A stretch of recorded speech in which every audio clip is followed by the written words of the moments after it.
breaking news. Our first upset of the tournament is about to go final. It's the second game. We already got one. 11-seeded Duquesne about to win its first NCAA tournament game in 46 years, taking down 6-seed BYU. We talked a lot about this game as it was playing. BYU, what are you doing? Let's start with the Dukes, though. Getting it done. How did it happen?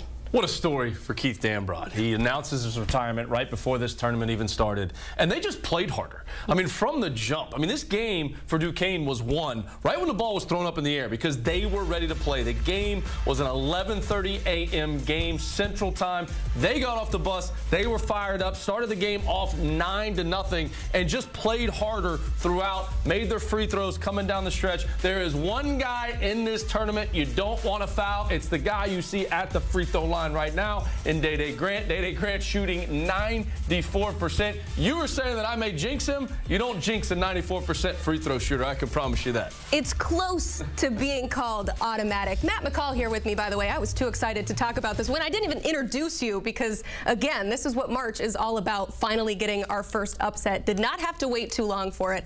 On the other side of an upset, though, the 6-seeded BYU Cougars. I mean, at one point, they were down 14 in the second half. They made it interesting at the end, but what happened to the Cougars? Yeah, I just think they didn't come ready to play, and I think they probably took Duquesne. You're looking at a Duquesne team that did not even finish in the top 4 in the Atlantic 10. They did not get a double bye in the Atlantic 10 tournament. So they're looking at this Duquesne team and saying, hey, we're going to show up, we're going to be fine. We played in one of the best leagues, if not the best league in the country in the Big 12. This one's going to be easy for us. We're going to walk to the second round of the NCAA tournament, and that's not what happened. Duquesne came ready to play. Keith Dambrot does an unbelievable job, one of the best defensive teams in the country.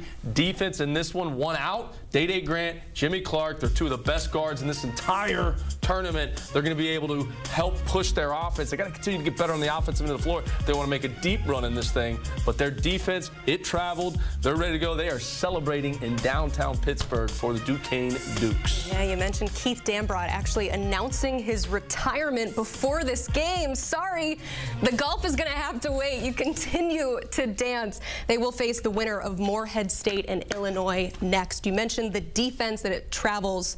How can it travel in their round of 32 game? Well, even going back to BYU, I mean, you were watching the game. I thought BYU missed some bunnies in and around the basket, layups that they have to have. You have to make those shots to advance in the NCAA tournament. They just didn't come ready to play.